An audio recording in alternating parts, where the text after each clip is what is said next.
2021년 3월 21일 1년 만에 이 자리에 모여 우리 함께 예배드립니다. 그동안 건강하게 지키시고 힘든 상황 속에서도 우리 공동체를 더욱 견고한 믿음으로 세워주신 좋으신 하나님께 우리 먼저 큰 영광의 박수로 나아갔으면 좋겠습니다.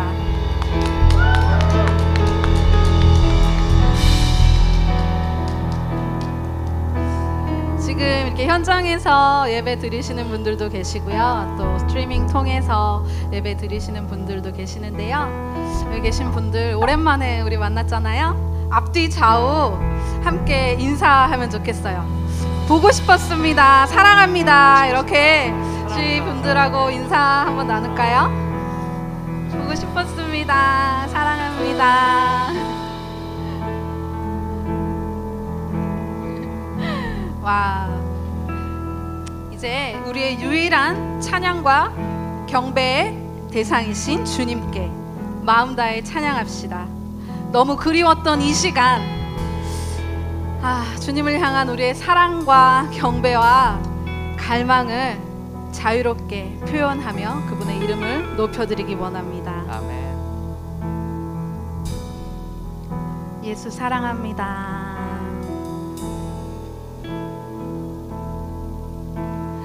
예수 사랑합니다. 사랑합니다.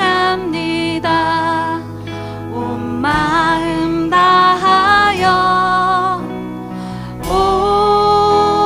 오직 주님 한 분만 간절히 더 원합니다. 오 예수 사랑해요. 예수 사랑합니다.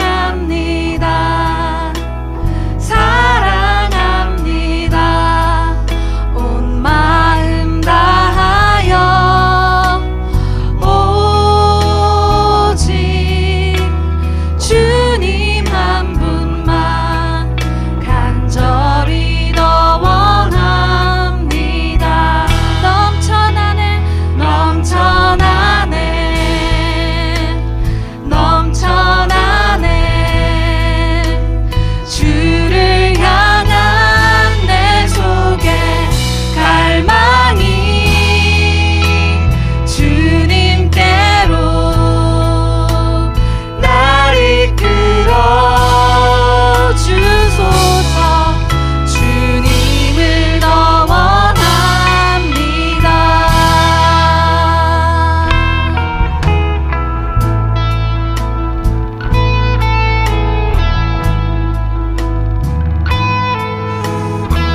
우리 다시 한번 예수님을 향한 우리의 마음을 고백합시다. 이렇게 하나님의 자녀들이 한 자리에 모여 전심으로 주님을 예배하고 전심으로 주님을 구할 때 반드시 하나님께서 은혜 베풀어 주십니다. 아멘. 예수 아멘. 사랑합니다. 예수 사랑합니다. 사랑합니다. 온 마음 다하여 오직 주님 한 분만 간절히 더 원합니다. 예수 사랑해요. 예수 사랑합니다. 사랑합니다. 온 마음 다하여 오직 주님 한 분만 간절히 더 원합니다.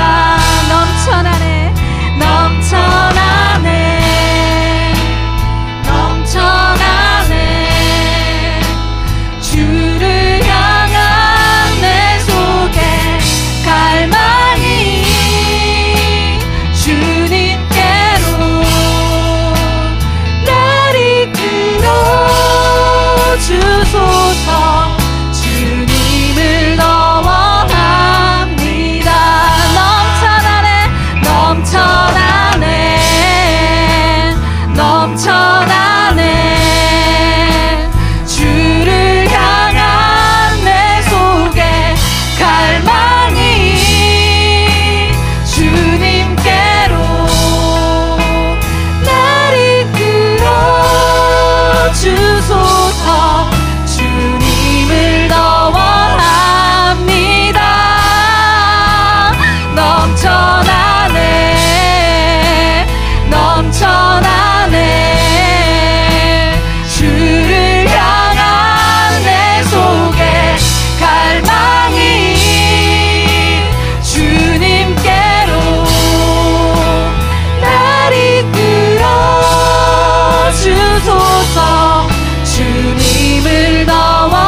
이곳을 덮으소서. 주님 이곳을 비추소서.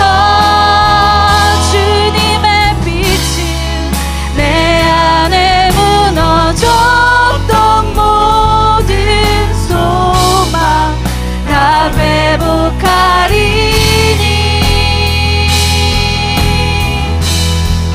이곳을 지나소서.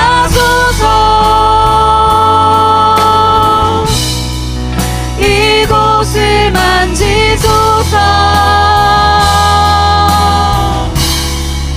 내 안에 죽어가는 모든 예배 다 살아나리라.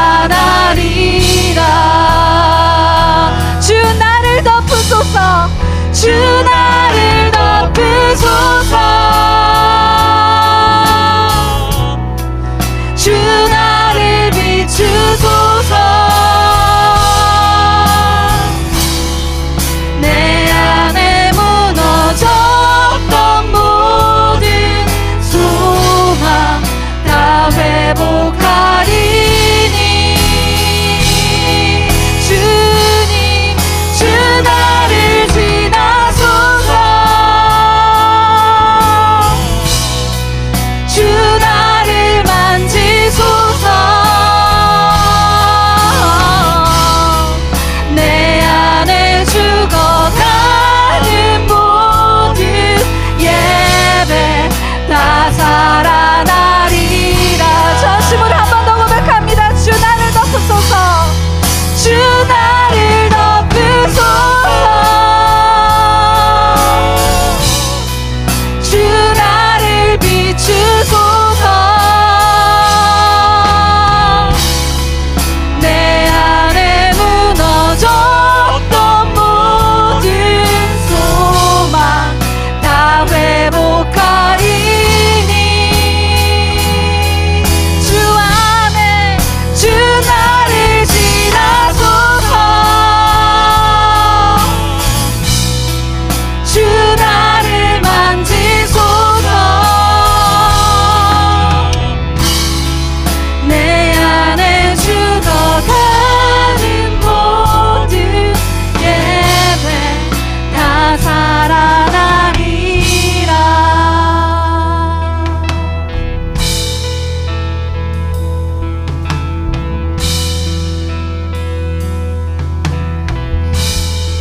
우리가 아직 연약할 때 약속대로 목숨을 내어주신 최고의 사랑, 우리 주 예수 그리스도의 이름의 능력을 의지하여 오직 그 이름만을, 그 아름다운 이름만을 우리 계속해서 높이며 나아가기 원합니다.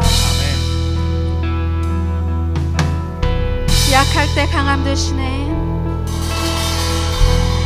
약할 때 강함 되시네. 나의 보배가 되신 주, 주 나의 모든 것.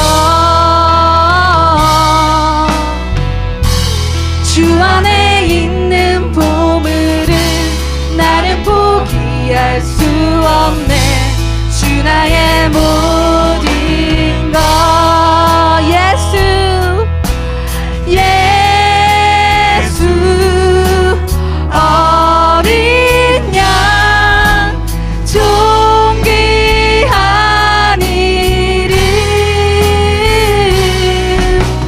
예수 어린 양 존귀한 이름. 다시 한번 고백합시다. 약할 때 강함 되시네. 나의 보배가 되신 주, 주 나의 모든 것. 주 안에 있는 보물을 나는 포기할 수 없네. 주 나의 모든 것. 예수 어린 양 예수 어린 양 존귀한 이름.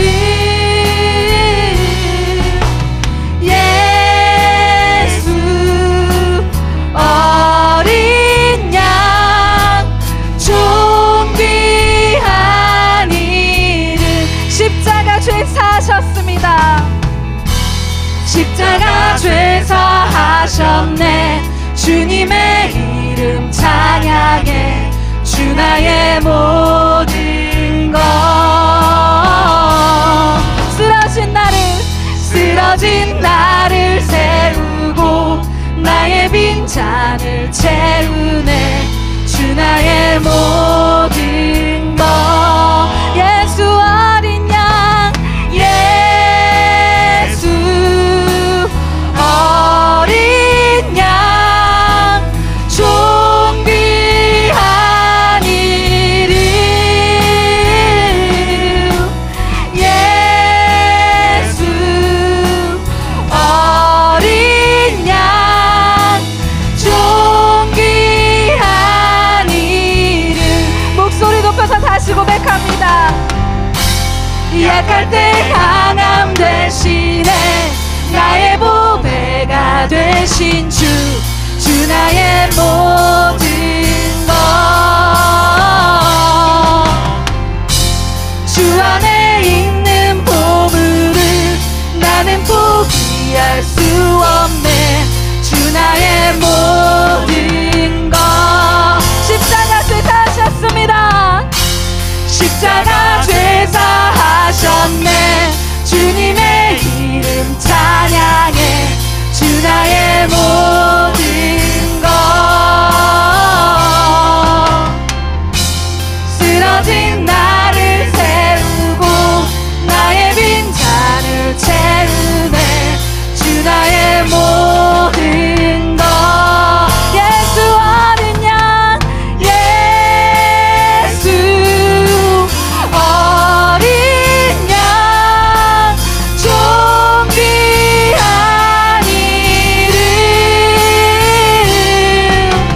예수 어린 양, 존귀한 이름. 예수 어린 양, 예수 어린 양, 존귀한 이름. 예수 어린 양, 존귀한 이름.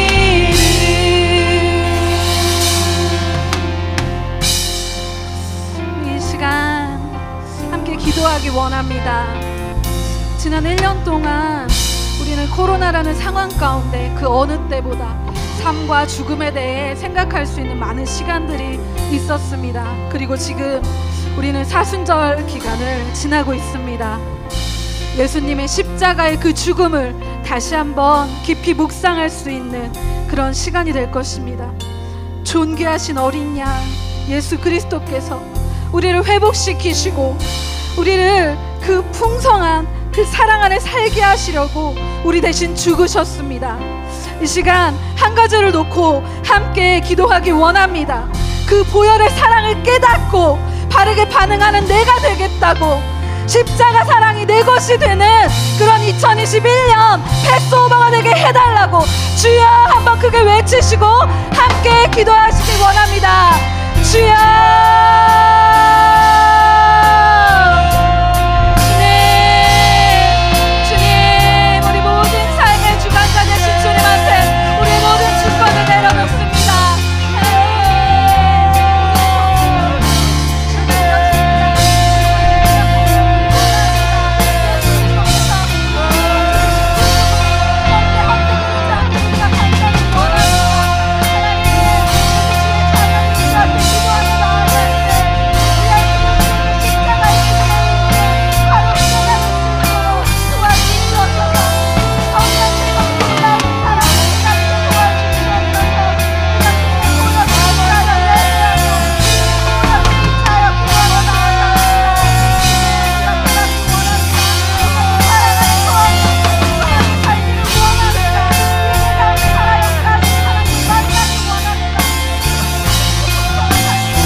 존귀한 이름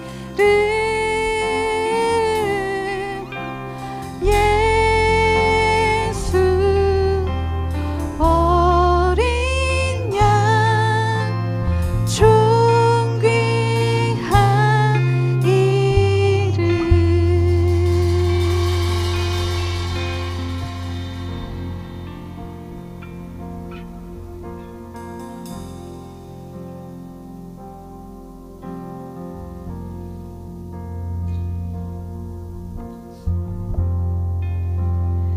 지금 이 시간은 준비하신 예물을 하나님께 올려드리는 헌금 시간입니다. 다 함께 준비하신 예물을 찬양과 함께 주님 앞에 올려드리며 나아가시겠습니다.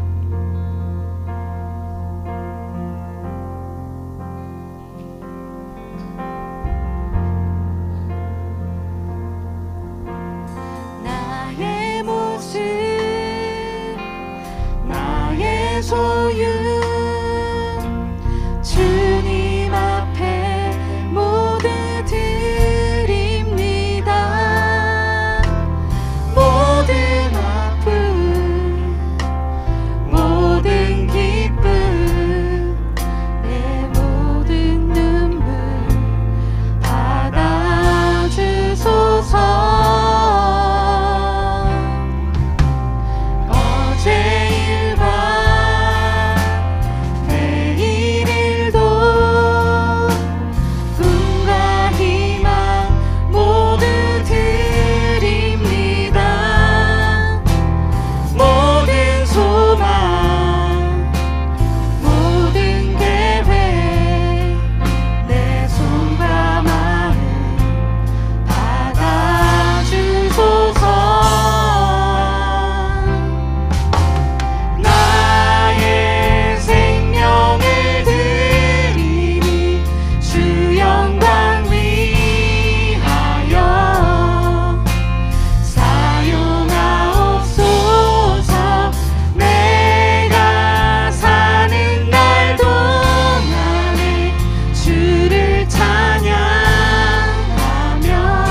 드려진 헌금과 예배를 위해 제가 기도하겠습니다.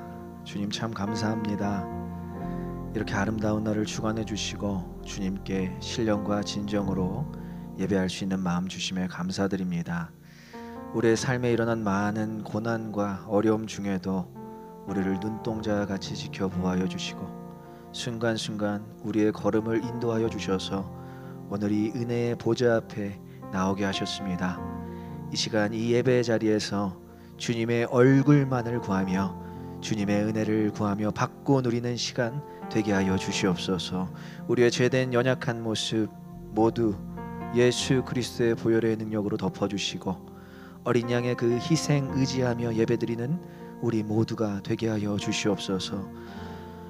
주님께 드리는 손길 주님 축복하여 주시고 마르지 않는 샘물처럼 우리의 수고에 따른 분복이 넘쳐나게 하여 주시옵소서. 겸손하게 이 시간 주님의 말씀을 듣습니다. 우리의 귀와 눈과 마음이 열리는 복을 허락하여 주시고 주님 우리에게 친히 말씀하여 주시옵소서. 함께 하실 줄 믿사오며 모든 말씀 우리 주 예수 그리스도 이름 받들어 기도드리옵나이다. 아멘. 할렐루야. 할렐루야. 예, 반갑습니다. 참 1년 만에 아까 우리 전사님 소개한 대로 딱 1년 됐어요. 딱 1년 만에 우리 현장 예배를 참 이렇게 다시 재개하게 되었습니다. 너무 감격스럽고 설레고 마치 그 장거리 연애를 하면서 못 만난 그 연인의 마음처럼 전 여러분들 항상 보고 싶었는데 이렇게 전화로나 아니면 영상으로밖에 찾아뵐 수 없어서 참 제 마음 가운데도 쉽지 않았고, 지금 막상 또 여러분들 보니까 막 너무 설레서 그 연인의 만남처럼 너무 설레서 제가 지금 좀 감정을 주체할 수 없는 또 지경까지 이르렀는데, 여러분들의 마음도 저와 동일할 거라 믿습니다. 우리 하나님께 예배를 드리는 우리 또 여러분들의 마음이지만 또 우리 성도들 간에 또 그 큰 만남의 기쁨이 있을 거라 생각하고요. 우리 다시 한번 좌우 앞뒤에 있는 분들과 함께 인사하겠습니다. 보고 싶었습니다. 만나고 싶었습니다. 아유, 너무 좋습니다. 이런 인사 성전 안에서 오랜만에 하는 것 같고요. 특별히 한 가지 더 고백했으면 좋겠는데, 우리 물론 매 순간 하나님을 만났지만, 매 순간 하나님을 경험했지만, 우리 이렇게 고백했으면 좋겠어요. 저를 따라하시면서, 하나님, 성전에서 만나고 싶었습니다. 우리 하나님께 영광의 박수 돌리며 나아갑니다. 하나님 참 감사합니다. 은혜 주셔서 감사하고 이렇게 다시 예배할 수 있어 감사합니다.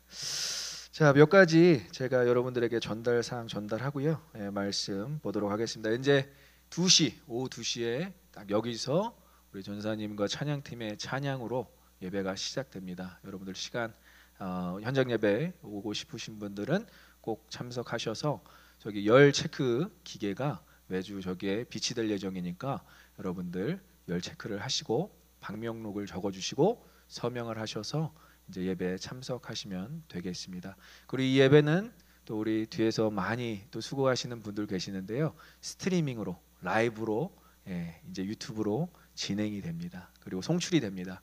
그래서 여러분들이 혹시나 건강상의 문제로 아니면 조금 아직은 마음의 준비가 되지 않아서 예배를 드리시기 어려우신 분들은 유튜브 채널, 저희 오버플로잉 교회 유튜브 채널을 통해서 이 현장 예배를 드리실 수 있습니다. 그리고 온라인 예배, 온라인 헌금 역시 여러분들 드리실 수 있으니까요, 꼭 그 점 유의하셨으면 좋겠습니다. 다른 또 광고 내용은 저희 KT 성경 공부 2021년 1학기를 시작하고자 합니다. 오피스에 가셔서 신청서를 작성해 주시고 다시 제출해 주시면 제가 인원들을 모아서 다시 3월 중으로 저희 KT 성경 공부 1기를 진행하도록 하겠습니다. 그리고 기도 제목 카드, 2021년 기도 제목 카드를 아직 작성하지 않으신 분들은 또 그것도 역시 오피스에 비치돼 있으니까요, 여러분들 가셔서 작성하시고 전도사님이나 이렇게 제출해 주시면 저희가 차곡차곡 모아서 1년 동안 여러분들을 위해서 열심히 기도해 드리겠습니다. 그래서 공지사항에 가시면, 홈페이지 공지사항에 가시면 그 기도 제목과 역시 성경 공부 신청서를 또 다운로드 받으셔서 여러분들 직접 작성하셔서 메일로 보내주실 수 있으니까요, 그렇게 또 온라인으로 예배 드리시는 분들은 참고하셨으면 좋겠습니다. 자, 오늘부터 대면 예배뿐만이 아니라 우리 기다리고 기다리던 대면 소그룹 모임도 진행이 가능합니다. 근데 아직 우리 톡 리더들한테 아마 공지를 받으신 분들도 있고 받지 못하신 분들도 계시겠지만, 대면 비대면 다 가능하니까요, 여러분들 혹시 마음에 불편함이나 어려움이 있으신 분들은 비대면으로 또 참여해 주시면 좋을 것 같고요, 톡장 분들의 지시를 따라서 이렇게 톡 모임을 또 가지시면 되겠습니다. 뭐 다른 나머지 내용들은 우리 주보를 참고해 주시면 될 것 같고요. 오늘 우리 하나님께서 주시는 말씀 이어서 보도록 하겠습니다. 하나님께서 우리에게 주시는 말씀은 출애굽기 12장 1절로 11절 11절 말씀 함께 보도록 하겠습니다. 출애굽기 12장 1절로 11절 말씀 함께 보도록 하겠습니다. 다 찾으신 줄 알고 저와 여러분들이 함께 교독할 때에 하나님의 말씀으로 오늘 이 시간에 여러분들의 귀에, 여러분들의 마음 가운데 새겨지기를 간절히 소망합니다. 제가 먼저 읽겠습니다. 여호와께서 애굽 땅에서 모세와 아론에게 일러 말씀하시되, 너희는 이스라엘 온 회중에게 말하여 이르라. 이달 열흘에 너희 각자가 어린 양을 잡을지니 각 가족대로 그 식구를 위하여 어린 양을 취하되,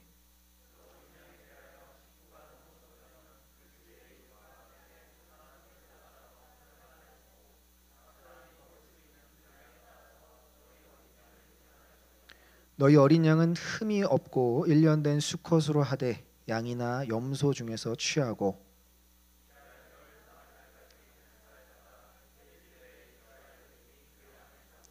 그 피를 양을 먹을 집 좌우 문설주와 안방에 바르고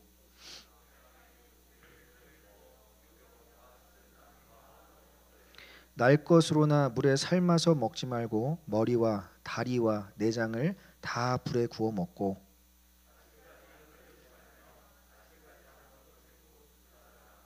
함께 읽겠습니다. 너희는 그것을 이렇게 먹을지니 허리에 띠를 띠고 발에 신을 신고 손에 지팡이를 잡고 급히 먹으라. 이것이 여호와의 유월절이니라. 아멘.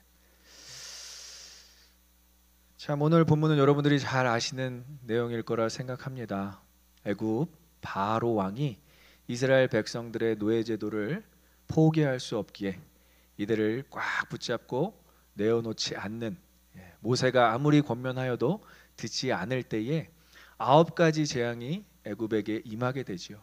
이 9가지 재앙을 통해서도 결코 바로와 그의 신하들은 이 이스라엘 노예 제도를 포기하지 않고 그 백성을 풀어주지 않습니다.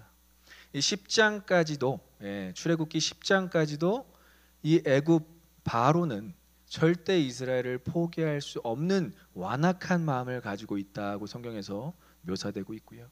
그리고 이제 11장에 와서 하나님께서 직접 이 애굽의 바로와 애굽 사람들을 심판하시겠다라고 선포를 하십니다. 그래서 11장의 선포를 보면 아주 무시무시한 내용의 선포가 있는데 처음 난 것에 대한 심판을 하시겠다고 친히 말씀을 하십니다. 처음 난 것, 그러니까 애굽에 난 모든 처음 것을 내가 직접 치겠다.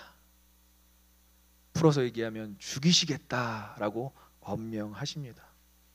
9가지 재앙은 어떻게 보면 자연재해라고 해석될 수 있습니다. 외부적인 요인에서 발생된 자연재해라고 할 수 있지만, 이 하나님께서 직접 친히 심판하시겠다라는 것은 이제 하나님의 직접적인 심판인 것이죠. 하나님께서 친히 그 땅을 방문하시겠다라는 표현입니다. 그렇지만 이 유월절, 이 패스오버라는 의미가 여러분 지나가다, 영어로 지나가다라는 의미가 있듯이 모두를 심판하는 것이 아니라 애굽 사람들만 심판하시겠다라는 하나님의 엄명인 것입니다. 그러니까 우리가 구약에서 하나님의 심판을 볼 때 꼭 발견해야 될 것은 심판만을 볼 것이 아니라 구원을 발견해야 된다는 것이죠. 심판과 구원은 항상 같이 등장하고 있습니다. 하나님의 심판하시는 모습을 보면서 너무 두려워, 신앙생활하기 너무 무섭다, 이렇게 우리가 받아들이는 것이 아니라 하나님의 백성으로서 우리는 구원함을 받을 수 있구나 라는 그러한 마음으로 신앙생활을 할 수 있다라는 것이죠. 그러면서 9가지 재앙을 경험한 애굽 사람들이, 그리고 특별히 바로가 회개하지 않은 것에 대해서도 놀랄 수 있어야 된다라는 것입니다. 작년 한 해 동안 우리가 코로나로 인해서, 어떻게 보면 한 가지 재앙이지요, 바이러스로 인해서 얼마나 많은 어려움이 있었습니까? 근데 그 어려움 중에서도 우리 성도들은 정말 그 자기들의 죄에 대해서 자복하고요, 자신들의 죄뿐만이 아니라 나라에 대해서, 국가에 대해서, 그리고 민족에 대해서 그것을 끌어안고 기도하는 우리 성도들이 있었다라는 것입니다. 근데 이렇게 애굽 백성들은, 애굽의 특히 바로는 이 9가지 재앙에도 전혀 회개하지 않고 자신이 무엇을 잘못했는지 조금도 돌아보지 않는 모습을 볼 때 인간이 얼마나 교만할 수 있는지를 볼 수 있어야 된다는 것이죠. 그래서 하나님이 마스터 플랜을 세우시는 것입니다. 내가 친히 방문하여서 하나님의 백성을 구하기 위해 내가 친히 그 땅을 심판하겠다. 심판과 구원이 동일하게 이루어지고 있는 것입니다. 우리가 이 패스오버를 기념해야 하는 것은, 여러분들은 항상 그렇게 생각하셨으면 좋겠어요. 우리가 예수 그리스도를 믿기 전에는 우리는 죽은 몸입니다. 여러분 믿으십니까? 예수 그리스도를 믿기 전까지는 우린 죽어있던 몸이에요. 영적으로 완전히 죽어있던 몸이에요. 하지만 예수 그리스도를 믿음으로써 우리는 영적으로 다시 살아난 줄 믿습니다. 그 생명이 우리에게 주어졌다는 것은 엄청난 일이라는 거예요. 그래서 우리는 그 영적 분기점을 기억해야 하는 거예요. 내가 어떻게 예수를 믿게 되었는지, 내가 어떻게 구원을 받게 되었는지. 그러면 여러분들의 신앙생활에서 절대 교만할 수 없다는 것입니다. 내가 아무리 신앙생활 연차가 막 쌓아지고 섬김이 많아지고 봉사 내용이 많아져서 내가 교만할 즈음에 하나님께서 너의 구원받았을 때를 기억하라고 하시는 부분이 바로 오늘 유월절과 같은 내용인 거예요. 죽을 수밖에 없는 죄인을 애굽에서 분별하셔서 우리를 친히 살리신 것이 바로 이스라엘의 유월절과 같은 우리의 영적 분기점이라는 것입니다. 그래서 오늘 주보에도 우리 한 목사님께서 전혀 우리 사전에 대화하지 않았는데 이 유월절 관련돼서 내용을 적어 놓으신 걸 보시고 우리가 우리 참 목회진들은 그렇게 대화를 많이 하지 않거든요. 근데 이렇게까지 참 서로 영적으로 교감을 이루는 것을 보면서 이 오늘이 정말 유월절 같이 드려지는 예배가 되길 간절히 소망하는 마음들이 다 있구나라고 생각했습니다. 하나님께서 친히 방문하셔서 심판하신 날도 유월절이지만 하나님께서 친히 방문하셔서 우리를 구원하신 날도 유월절이기 때문에 우리는 오늘 이 예배를 유월절처럼 감격의 예배로 드려지시기를 간절히 소망하고 축복합니다.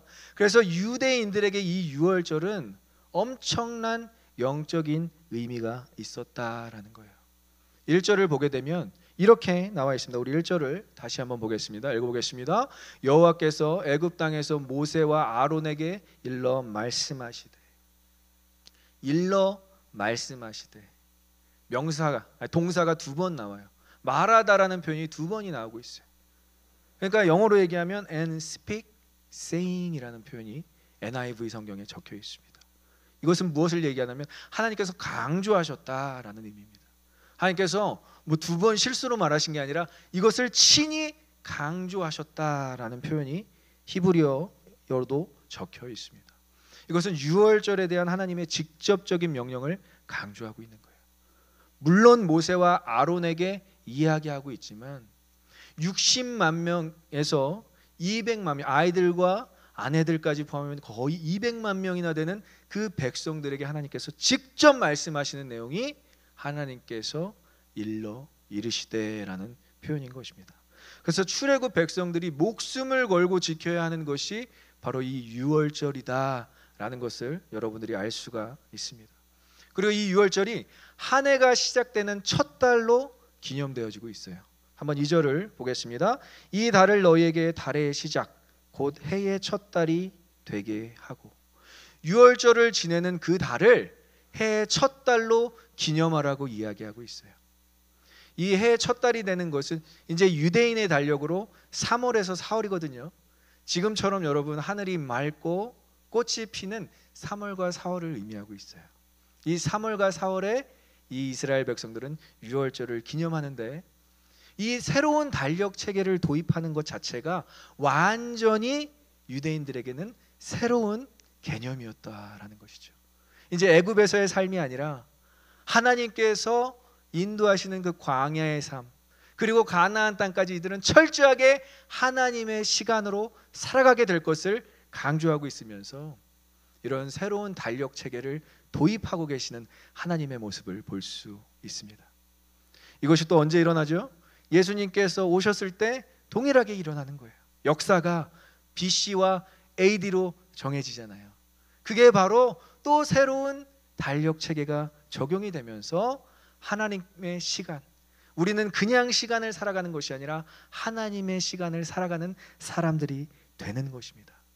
그래서 여러분들은 오늘만 거룩한 삶을 살아가는 사람이 아니라 뭐 월요일만 거룩한 삶을 살아가는 것이 아니라 언제나 거룩한 삶을 살아가는 성도인 줄 믿습니다. 그것을 고린도후서 5장 17절에서 이렇게 이야기해 주고 있어요. 우리가 어떠한 존재인지 한번 같이 읽어보겠습니다. 그런즉 누구든지 그리스도 안에 있으면 새로운 피조물이라 이전 것은 지나갔으니 보라 새 것이 되었도다. 믿으십니까? 우리 한번 옆 사람에게 그렇게 인사할게요. 당신은 새로운 존재입니다. 우리 성경제랑 지혜자매 안 하니까 우리 지혜자매 계속 이렇게 찌르면서 헤헤헤 이렇게 하는데 저렇게 티격태격 하는 모습도 오랜만에 보는 것 같습니다. 새로운 피조물, 브랜뉴라는 거예요. 정말 완전히 바뀐 존재로 살아가게 되는 거예요. 이것이 바로 유월절 예배의 의미인 것입니다. 그럼 우리 유월절에 대해서 좀 더 말씀을 보면서 알아보도록 할게요. 첫 번째는 유월절의 제물입니다. 한번 따라해 볼까요? 유월절의 제물. 유월절의 제물은 어린 양이에요. 어린 양. 어떤 어린 양이면 5절에 자세하게 설명되어 있습니다. 5절을 같이 읽어볼게요. 너희 어린 양은 흠없고 1년 된 수컷으로 하되 양이나 염소 중에서 취하고. 흠없고 1년 되었다라는 것은 정결함을 의미합니다. 여러분, 우리가 아기가 태어나면 1년이 지나면 돌잔치를 하잖아요. 완전한 인간의 모습이 되었다는 거예요. 엄마 뱃속에 있을 때부터도 인간이지만 형체를 알아볼 수 없을 정도의 모습을 갖고 있잖아요. 그렇지만 엄마 뱃속에서 태어나서 1년이 되면 건강하게 자라면 너무나 흠없고 정결한 모습의 완전한 인간의 모습을 하게 되니 그것을 정결함을 의미하고 있다는 것이죠. 이것은 바로 예수 그리스도를 예표하는 거예요. 그냥 어린 양은 여러분 그냥 예수 그리스도라고 생각하시면 됩니다.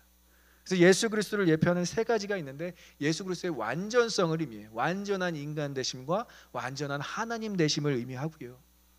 그리고 양은 굉장히 순종적인 동물이에요. 목자가 가라고 하면 가고 오라고 하면 오고 힘이 없기 때문에 그래서 순종하는 어린 양을 예표하고 있고요. 또 다른 한 가지는 고결하고 온전한 성품을 의미합니다. 얼마나 온유하고 고결한 성품을 갖고 있는지 울 때도 크게 울지 않아요. 조용하게 매하고 그냥 우는 그런 양의 모습을 볼 수 있는데 이것은 영적인 의미고요.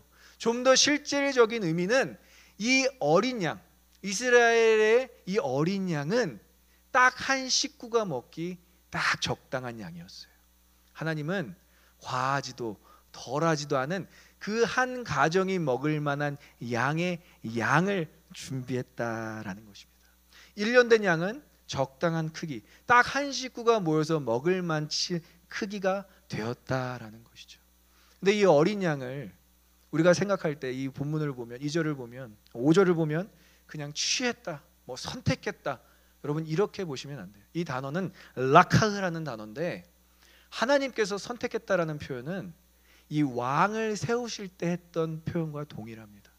하나님께서 왕을 취하시다, 왕을 세우시다라는 말과 동일한 표현이에요. 그러니까 어린 양을 뽑을 때, 어린 양을 취할 때, 어린 양을 선택할 때 그냥 픽업, 초이스 이 정도가 아니라 정말 신중하게 그것을 뽑았어야 돼요. 정말 신중하게 그것을 채택했어야 돼요. 세웠어야 돼요. 그만큼 중요한 제물이 어린 양이었습니다. 그래서 열왕기상 11장 37절에 하나님께서 여로보암을 세우실 때 이렇게 말씀하십니다. 내가 너를 취하리니. 무엇으로 취하죠? 왕으로 취하리니. 그러니까 하나님께서 선택하시고 취했다라는 표현은 세우셨다라는 표현이에요.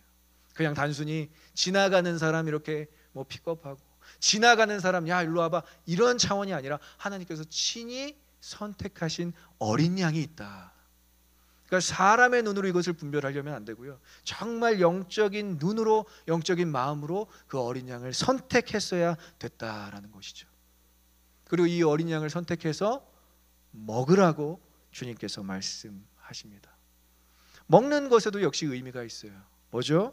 그리스도의 흘린 피와 찢긴 살을 먹고 마심을 통해서 사망에서 생명으로 옮겨지는 것입니다. 어린 양은 단순히 그냥 먹고 즐기는 제물이 아니라 이것으로 인해서 내가 생명을 얻었구나, 이것으로 인해서 내가 생명을 부지하게 되었구나, 영적인 생명을 갖게 되었다라는 그러한 의미가 있다는 것이죠. 우리에게도 영적 애굽이 있어요. 이 당시 때 같이 영적 애굽, 마틴 루터는 우리 그리스도인의 삶이 마치 포로 생활을 하는 삶과 동일하다라고 얘기했어요. 바벨론 포로 생활과 같이, 애굽 포로 생활과 같이 동일하다라는 거예요. 그러니까 제가 여러분들은 음모론을 너무 많이 공부하기를 원하지 않아요. 원래 세상은 그래요. 음모론 정말 직접적으로 공부하기 원하시는 분들은 한번 파보세요. 원래 세상이 그렇습니다. 원래 창세기 3장 이후로 토럴 커럽션 이후로는 원래 세상은 음모론이에요. 가인부터 시작해서 성을 계속 쌓고 자기 방어를 하기 때문에 음모론은 있을 수밖에 없어요. 그 음모론 안에서 성도는 예수 그리스도의 보혈의 능력으로 살아가는 존재인 줄 믿습니다. 그렇기 때문에 우리에게 이 어린 양의 가치가 필요하다라는 거예요. 그래서 그냥 어린 양이라고 하지 않아요. 하나님의 어린 양이라고 요한복음 1장 29절에서 요한이 이렇게 이야기하고 있어요. 한번 같이 읽어보겠습니다. 요한이 예수께서 자기에게 나아오심을 보고 이르되 보라 세상 죄를 지고 가는 하나님의 어린 양이로다. 세례 요한은 이렇게 영성이 있는 참 귀한 선지자였어요. 하나님의 어린 양이 온다. 그리고 사도 요한이라는 사람이 요한계시록에서 어떻게 어린 양을 표현하냐면 죽임 당한 어린 양. 더 이상 죽임을 경험해도 되지 않는 어린 양이 아니라 이미 죽은 어린 양이 우리와 함께 하신다라고 계시록에서 계속 표현하고 있는 것, 그것이 바로 하나님의 어린 양을 상징하는 것입니다. 하나님은 인간을 구원하시는데 이렇게 어린 양만 고집하세요. 나는 어린 양 아니면 안 받겠다라고 그냥 딱 명료하게 이야기하세요. 왜? 어린 양이 예수 그리스도이시기 때문에.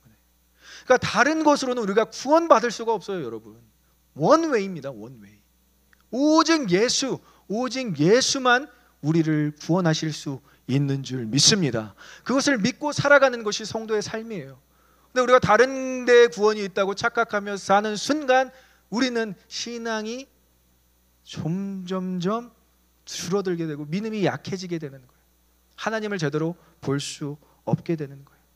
그래서 아무 죄도 없고 태어난 지 1년밖에 되지 않아서 한 가정에 배분되기 딱 좋은 크기의 그 어린 양만이 하나님께서 원하시는 것입니다. 하나님도 원하시고 그 가정에도 유익을 주기 때문에 그래요. 우리의 예배도 이렇게 어린 양만 의지하는 예배가 되기를 간절히 소망하고 축복합니다.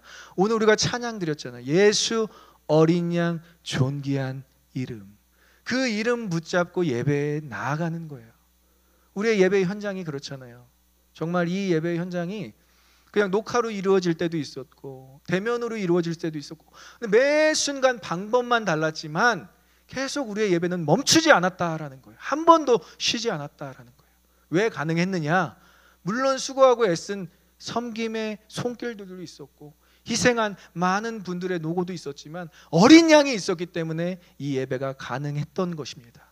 하나님께서 그것을 알게 하시기 위해서 우리를 철저히 훈련시키시는 것이 바로 1년간의 시간이었어요. 그리고 또 오늘 본문에서 강조하는 것은 두 번째, 유월절의 형식입니다. 형식이 결코 빠져서는 안 돼요, 여러분.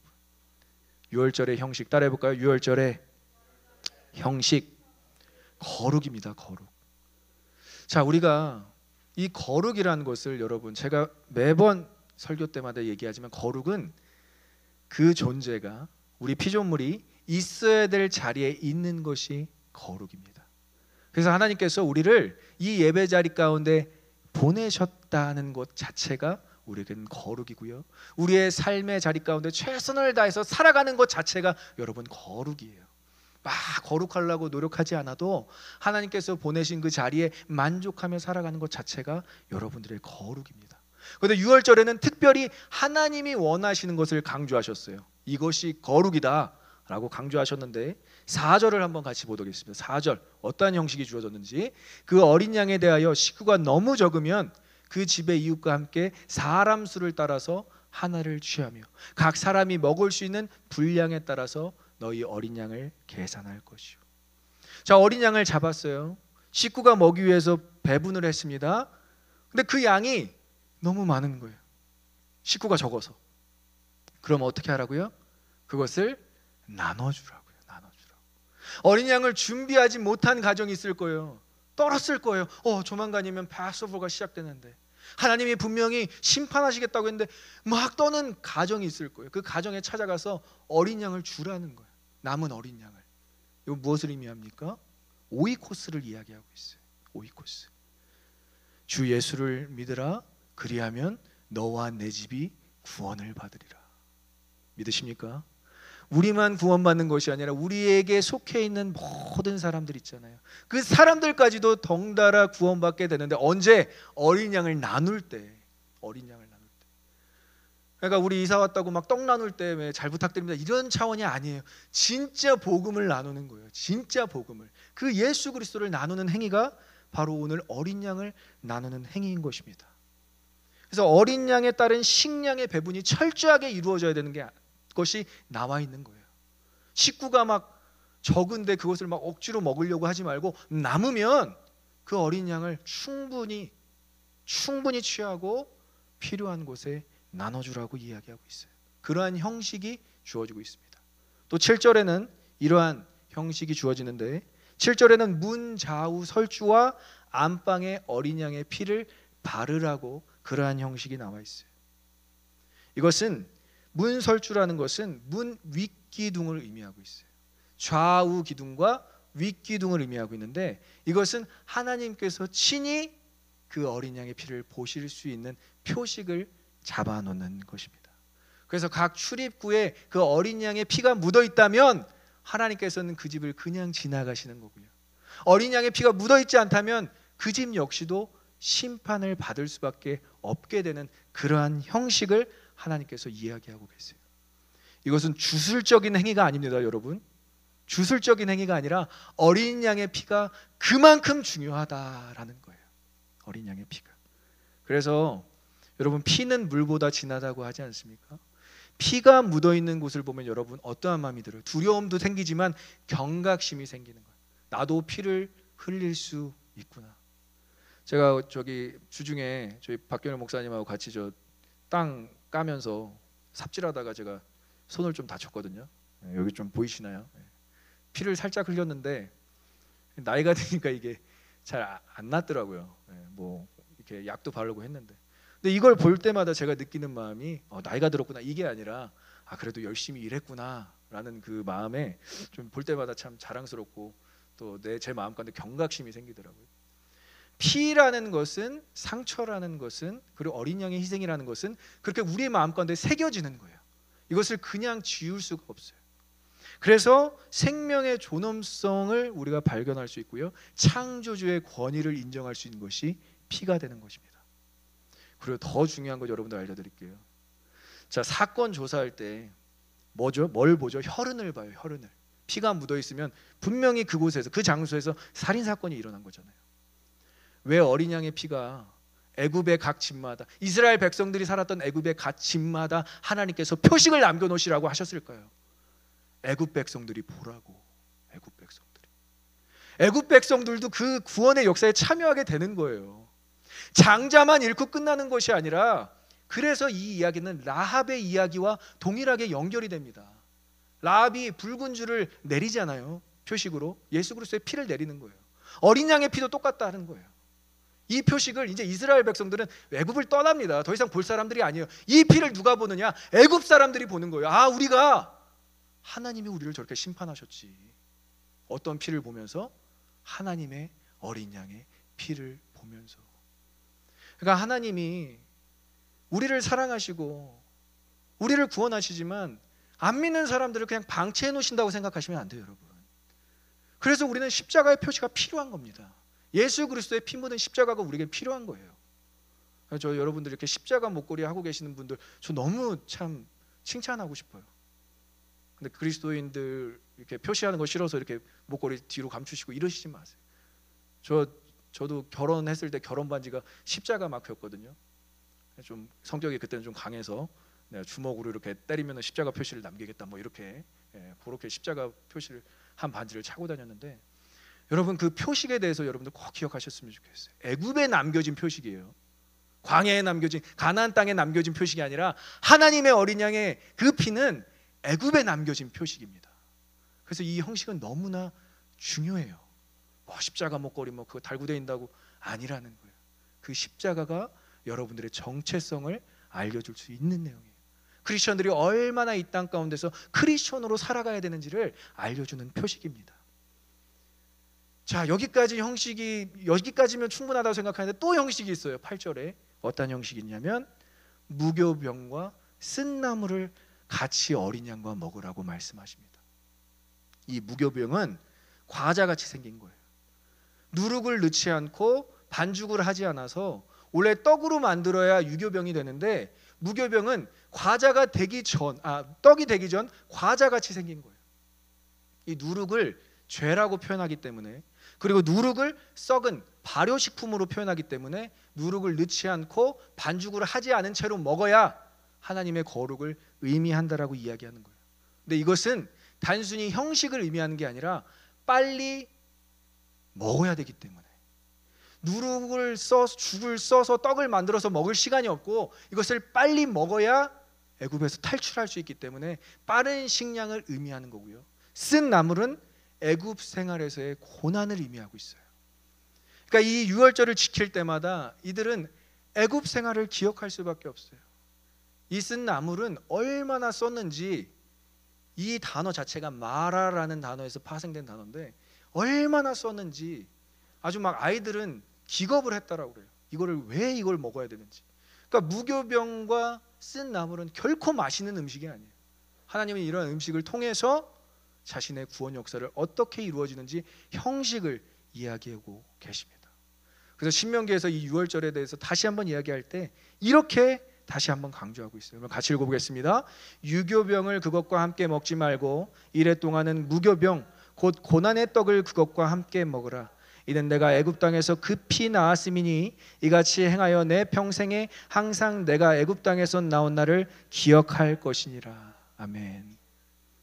유교병과 함께 맛있는 떡과 함께 어린 양을 먹지 말래요. 어린 양을 먹을 때는 고난의 떡과 쓴 나물을 함께 먹으래요. 이렇게 철저한 형식이 필요한 것이 예배인 것입니다.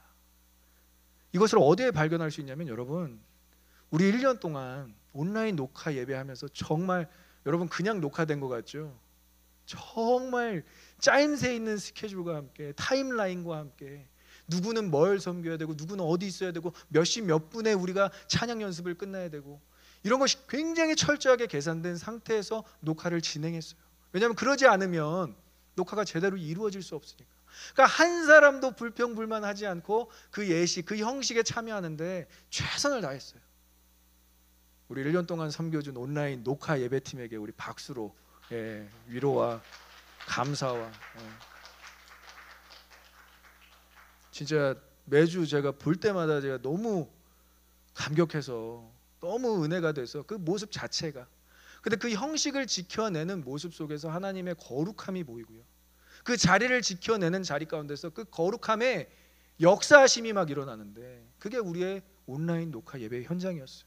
그리고 또 업그레이드 돼서 우리 스트리밍 예배로 섬기는데 너무 참 그렇죠. 너무 다양하게 이렇게 또 형식을 갖추고 예배를 드리니까 또 이것이 또 라이브로 송출될 수 있고요. 참 이렇게 형식을 뒤에서 갖춰주시는 분들 때문에 이 예배가 가능하다라는 것이죠. 여러분, 형식을 절대 우습게 생각하지 마십시오. 거룩을 우습게 생각하지 마세요. 거룩은, 형식은 성령의 역사하심을 담는 그릇입니다. 우리가 그 그릇을 준비할 때 성령께서 역사하시는 줄 믿습니다. 그래서 형식과 거룩을 준비할 때 여러분 최선을 다하세요. 우리 전우사님, 우리 토니 형제님 이런 분들 얼마나 꼼꼼한지 몰라요. 제가 좀 꼼꼼하지가 않거든요. 얼마나 꼼꼼하게 체크하는지 몰라요. 아주 무서워요. 무서울 정도로 꼼꼼해요. 근데 그렇게까지 준비하는 예배가 하나님이 기뻐하시는 거룩의 형식이 될 수 있다라는 것이죠. 자, 마지막으로 유월절 의미에 대해서 여러분들과 나누고 싶은데요. 따라해 보겠습니다. 유월절의 의미, 구원입니다. 구원, salvation. 다른 거 없어요. 계속 우리가 이야기하는 것이 무엇입니까? 심판이죠. 유월절은 Passover, 지나가시다라는 심판인데 심판의 구원이 있다라는 거예요. 근데 이 구원을 어떻게 또 하나의 방법으로 이야기하시는지 우리 구절을 한번 보도록 하겠습니다. 어떻게 구원을 이루시는지 읽어보겠습니다. 날 것으로나 물에 삶아서 먹지 말고 머리와 다리와 내장을 다 불에 구워 먹고. 예수님이 죽으실 때 어느 한 부분만 찔려 돌아가신 게 아니에요. 머리서부터 발끝까지 다 찔려 돌아가셨어요. 싹 다. 그리고 보통 우리 영화를, 예수 그리스도에 대한 영화를 보면 이렇게 실오라기 하나 걸치고 있잖아요. 아니에요. 싹 다 벗겨지셨어요. 그것을 영화적으로 표현할 수가 없어서 표현하지 못한 거지. 머리부터 내장까지 싹 삐어진 거예요. 그래서 어린 양도 싹 먹어야 되는 것입니다. 오죽하면 로마 병정이 죽었나 살았나 옆구리를 찔다가 창자를 찔렀다라는 거거든요. 피를 다 쏟아냈기 때문에 창자를 찌르니까 이제 더 이상 쏟을 피가 없으니까 물이 나오는 거예요. 그러니까 물과 피가 다 쏟아진 상태가 바로 어린 양이 다 먹어진 상태인 것입니다. 남김없이 먹어졌다는, 남김없이 어린 양이 희생해야 구원을 이룰 수 있다라는 거예요. 십자가의 처형은 그냥 여러분들이 생각하는 뭐 머리만 뭐 정강 이 정도가 아니라 머리, 다리, 내장 다 어린 양이 희생해야 구원을 이룰 수 있는 것입니다. 그리고 이것을 남기지 말라고 이야기해요. 왜냐하면 남기면 썩잖아요. 부패하잖아요. 완전히 불태워야 이 어린 양으로부터 올려지는 제사가 하나님이 기뻐 받으시게 되는 것입니다. 그래서 유월절 어린 양의 고기가 무척 중요한 의미를 가지고 있는데, 어린 양의 고기가 상징하는 것은 따라해 볼게요. 그리스도의 몸, 그리스도의 말씀. 믿으십니까? 이 어린 양을 다 먹었다라는 것은 우리가 그리스도의 몸을 다 먹은 성찬을 의미하고 있고요. 그리고 매일 여러분들 말씀을 읽잖아요. 우리 엔청자매가 매일 아주 말씀을 보라고 띄워놓잖아요. 그 말씀을 우리가 매일 먹는다고 생각해 보십시오. 그리스도의 말씀을 그렇게 먹는 것이 우리가 그리스도를 먹는 거예요. 그러니까 성찬에도 참여하시고요, 말씀을 보고 읽는 것에도 참여하시고요. 고린도전서 11장 24절에 그러게 주님께서 자신을 희생제사로 드리시기 전날 밤 이렇게 말씀하십니다. 축사하시고 떼어 이르시되 이것은 너희를 위하는 내 몸이니 이것을 행하여 나를 기념하라 하시고. 그러니까 그리스도의 몸을 먹는 것이 우리에게는 성찬 그 자체인 거고요, 구원 자체인 것입니다. 그리고 그분께서 친히 말씀으로 오셨기 때문에 그 말씀을 읽는 것이 그리스도를 먹는 거예요. 날마다 여러분들이 그리스도의 말씀을 먹기를 소망합니다. 그 얼마나 오묘한 말씀이에요. 얼마나 감사한 말씀이에요. 자신을 다 희생하면서까지 남기신 그 말씀이 얼마나 고귀하고 정결한 말씀이냐는 것이죠. 그래서 이렇게 다 싹 다 먹으래요. 하나님께서 남김없이 싹 다 먹고 그 말씀을 취하고, 그리고 또 우리에게 주어지는 것이 이것을 어떻게 먹느냐. 11절에 이렇게 나와 있습니다. 너희는 그것을 이렇게 먹을지니 허리에 띠를 띠고 발에 신을 신고 손에 지팡이를 잡고 급히 먹으라. 이것이 여호와의 유월절이라. 자, 하나님께서 심판하신다고 분명히 말씀하셨어요. 그럼 사람들이 어떻게 되죠? 두렵지만 구원의 임박함을 느낍니다. 아, 구원이 임박했구나. 하나님께서 분명히 주님이 다시 오실 때, 예수 그리스도께서 다시 재림하실 때, 세컨드 커밍 때 하나님께서 분명히 세상에 이렇게 선포하실 거예요. 구원의 날이 임박했음을 기억하라. 그럼 우리가 그 어린 양을 취하는 데 있어서 그냥 세워라 내워라 하는 것이 아니라 급하게 먹어야 됨을 강조하고 있어요. 이 구절 모두가 명사로 되어 있습니다. 명사로. 뭐하고 자음을 이렇게 문형으로 맞추는 히브리어의 독특한 표현 기법으로서 급박한 상황을 연출하고 있어요. 허리에 띠를 묶는 것은 여러분 빨리 걸을 때 발이 옷에 걸리지 않기 위함이에요. 철저하게 준비하는 거예요. 철저하게. 그리고 발에 신을 신다는 것은 이 당시 때 관습으로는 집에서 신을 신지 않았거든요. 신을 신고 있다는 것은 급하게 패스오버가 지나면 애굽을 뛰쳐나가겠다라는 행위입니다. 세상에 더 이상 세상에 안주하지 않겠다라는 거예요. 뒤도 안 돌아보겠다라는 거예요. 지팡이는 머리미야죠. 여행 다닐 때 산을 넘고 동물들이 있을 때 나와 내 가족을 지키겠다라는 의지입니다. 장거리 여행을 의미하고 있어요. 그리스도인들은 이렇게 살아야 되는 거예요. 믿으십니까? 구원의 임박함을 알고 항상 우리를 철저하게 준비해야 되는 거예요. 허리에 옷을 동리고 발에 신을 신고 지팡이를 잡고 나그네 같은 인생을 살지만 하나님께서 우리의 길을 인도하실 거라는 확실한 믿음으로 살아내시는 것입니다. 그래서 이 말씀을 나중에 사도 바울이 에베소 교회에게 이렇게 표현하고 있어요. 전신갑주를 취하라. 한번 같이 읽어보겠습니다.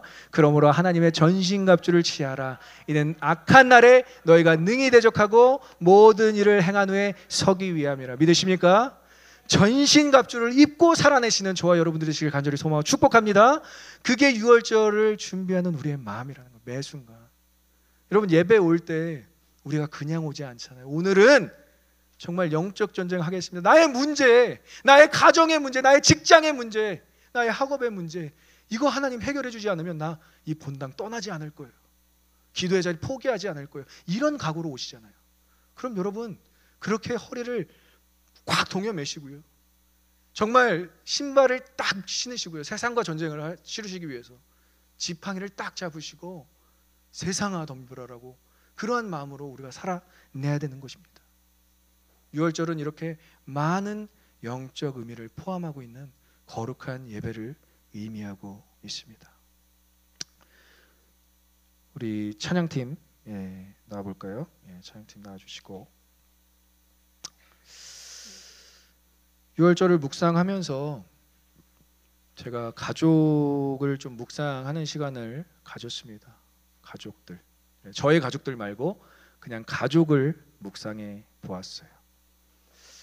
유월절에 이렇게 양을 잡아서 직접 양을 죽이고 각을 뜨는 작업을 여러분 누가 하시는지 아십니까?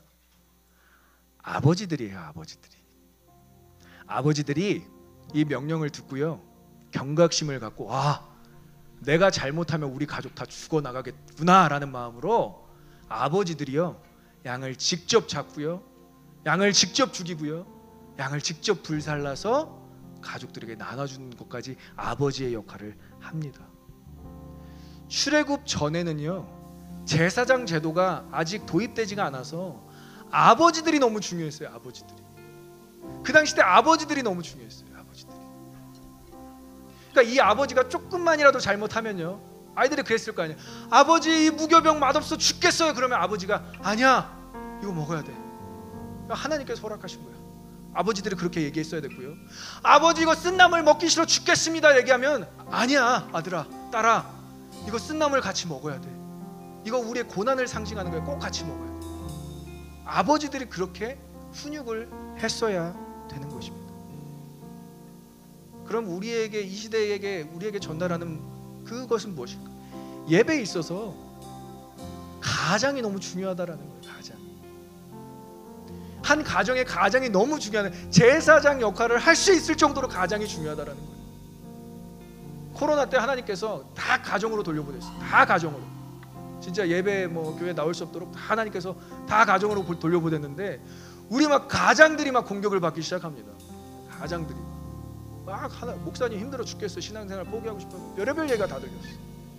근데 그 와중에도 가정 예배를 드리는 가장들이 있었고요, 가정을 위해서 눈물로 기도하는 가장들이 있었고요, 우리 이 예배 못 드리면 죽을 것 같습니다 하면서 하나님께 철저하게 헌신하는 가장들이 있었다라는 거예요. 참 이 유월절 예배는요, 마치 우리가 드리는 이 예배를 모형화시킨 듯한 그런 마음이 듭니다. 교회의 가장이 누구시죠? 목사인 저입니까? 교회의 가장이 누구시죠? 찬양 인도하는 전도사입니까? 교회의 가장이 누구시죠? 저희 교회 직분자는 없지만 장로님과 권사님들이십니까? 아니에요. 교회의 가장은 예수 그리스도이신 줄 믿습니다. 예수 그리스도가 머리 되신 거예요. 그분이 직접 이 땅에 오셔서 죽으셨기 때문에 그분이 우리 교회의 가장이 되신 거예요. 그럼 가장의 말을 들어야 되지 않겠습니까? 목사는 실수할 수 있어요. 전도사 사역자들은 사람 다 리더들 다 실수할 수 있어요. 근데 우리 주님, 우리를 위해서 죽으신 그분은 절대 실수하지 않으십니다. 믿으십니까? 교회는 예수 그리스도께서 이끌어 가시는 거예요. 야, 코로나다, 교회 끝났다, 교회 이제 형체, NO! 하나님께서 예수 그리스도를 통해서 핏값으로 세우신 교회를 하나님께서 어떻게 포기하실 수가 있으시겠어요? 우리 현장에서 예배드리시는 모든 분들과 우리 온라인으로 예배 드리시는 분들 그거 꼭 아셨으면 좋겠어요. 교회의 가장은, 교회의 머리는 예수 그리스도이신 줄 믿습니다. 어린 양의 보혈만 의지하고 가자고요. 이제 스트리밍 예배, 대면 예배 딴 거 필요 없어요 여러분. 뭐 시스템이 어떻다, 뭐 방송 그런 거 모르겠어요. 저는 그냥 예수 그리스도 보혈의 능력으로만 우리를 정결케 하여 주시옵소서. 그래서 우리가 드리는 매주의 예배가 예수 그리스도로부터 회복되고, 우리가 드리는 모든 예배가 예수 그리스도의 보혈로부터 자유케 되는 놀라운 역사가 있기를 간절히 소망하고 축복합니다. 우리 그 자리에서 다 같이 일어나셔서 여호와의 유월절 함께 찬양할 때에, 주님 그렇습니다. 주님께서 이곳에 오셔서 어린 양의 피값으로 세우신 교회에 오셔서 유월절 어린 양의 희생으로 드려지는 예배 가운데 계셔야만 우리의 예배가 회복될 줄 믿습니다. 그러한 믿음으로 함께 고백하며 나아가겠습니다.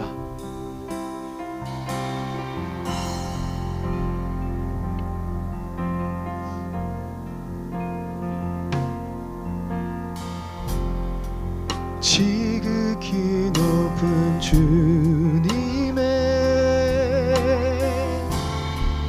낮이 성소로 들어갑니다. 세상의 신을 벗고서 주 보좌 앞에 엎드리니 내 주를 향한 사랑과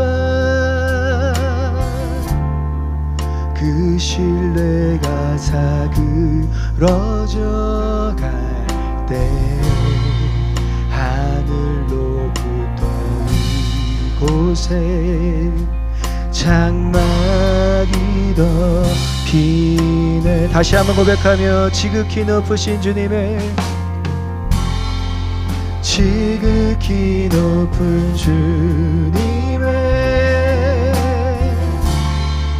낮이 성소로 들어갑니다. 세상의 신을 벗고서 주 보좌 앞에 엎드리니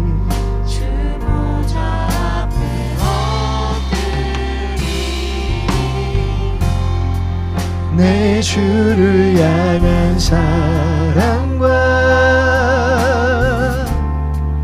그 신뢰가 사그러져 갈 때 하늘로부터 이곳에 장막이 덮이네.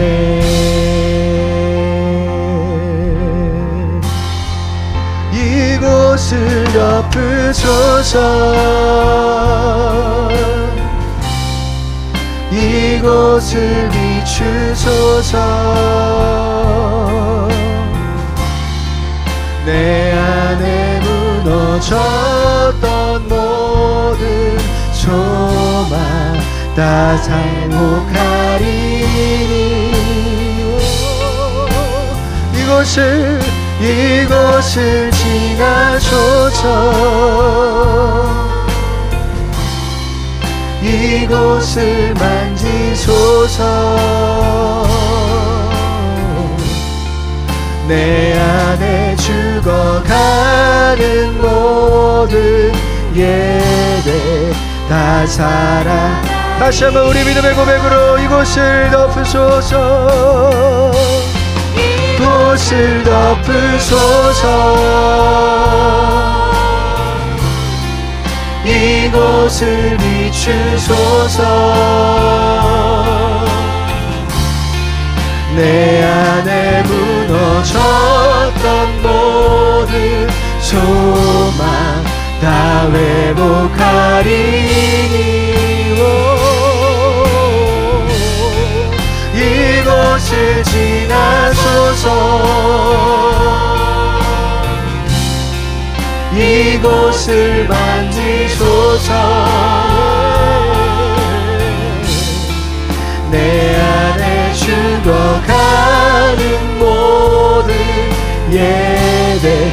다시 한번 우리 믿음으로 고백하며 두 손 높이 들고 주님 이곳을 덮으소서. 이곳을 덮으소서. 이곳을 비추소서. 내 안에 무너졌던 모든 소망 다 회복하리니 이곳을 지나소서. 이곳을 만지소서. 내 안에 죽어가는 모든 예배 다 살아나리라.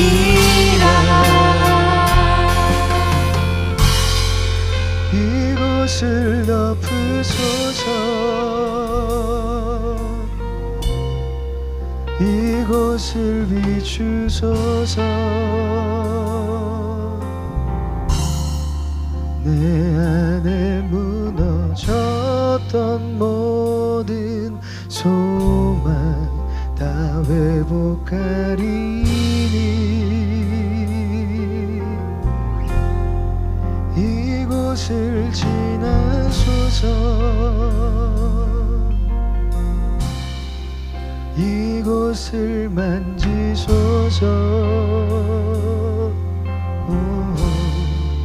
내 안에 죽어가는 모든 예배 나 살아나리라.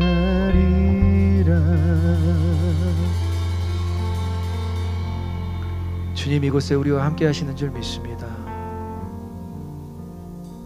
우리를 만지시고 계세요. 우리를 지나가고 계시지만 우리를 친히 회복하고 계십니다. 얼마나 하나님이 우리를 사랑하시는지 그 코로나가 만연했던 1년 가운데서도 단 한 명의 성도도 생명과 건강에 위협을 받지 않고 그 예배의 회복만을 위하여 간절히 기도했더니 하나님께서 또 예배를 통해서 우리를 지금 회복시켜 주시고 계시는 줄 믿습니다. 하나님은 얼마나 우리를 사랑하시는지 우리 이 예배가 이제 매주 드려질 이 예배가 여호와의 유월절처럼 하나님이 친히 오셔서 지나가실 뿐만이 아니라 우리를 만지시고 회복하시고 치유하시는 놀라운 예배가 될 줄 믿습니다. 주님의 어린 양만 의지하며 나아가겠습니다. 주님의 보혈만 붙잡고 나아가겠습니다. 우리 주여 한번 크게 부르짖고 이제 우리의 예배의 회복을 위하여 함께 기도하며 나아가겠습니다. 기도합니다. 주여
유월절에 제물처럼 바쳐진 예수 그리스도의 희생이 있기에 우리는 하나님 앞에 나아가는 것을 두려워하지 않습니다. 하나님 얼마나 우리를 사랑하셔서 그 독생자 아들까지 주셨는데, 우리가 하나님을 두려워한다면, 우리가 세상을 두려워한다면 어찌 우리가 하나님의 자녀라 할 수 있겠습니까? 자녀 삼아주시고 예배자로 세우신 그 은혜 감격하며 날마다 예배 드리며 사는 우리 모두가 되게 하여 주시옵소서. 여호와의 유월절을 삶 가운데서 실현할 뿐만이 아니라 이제 매주일 우리가 이 자리에서 어린 양의 희생으로 드려지는 놀라운 예배가 여호와의 유월절이 되게 하여 주시고, 매주 드려지는 이 여호와의 유월절을 통해서 하나님의 구원 역사를 온전히 이루어 주시옵소서. 이제는 우리 주 예수 그리스도의 은혜와 하나님의 크신 사랑과 성령님의 감화 감동 교통 충만케 하심이 어린 양의 희생으로 말미암아 우리가 다시금 은혜의 보좌 예배 자리에 나와 예배합니다. 찬양합니다. 경배합니다. 그리고 이 예배를 포기하지 않겠습니다. 결단하며 나아가는 우리 모든 오버플로잉 교회 성도들 머리 위에, 그리고 이 온라인 예배를 함께 드리며 나아가는 모든 주님의 백성들 가운데 이제로부터 영원히 함께 하시기를 간절히 축원하옵나이다.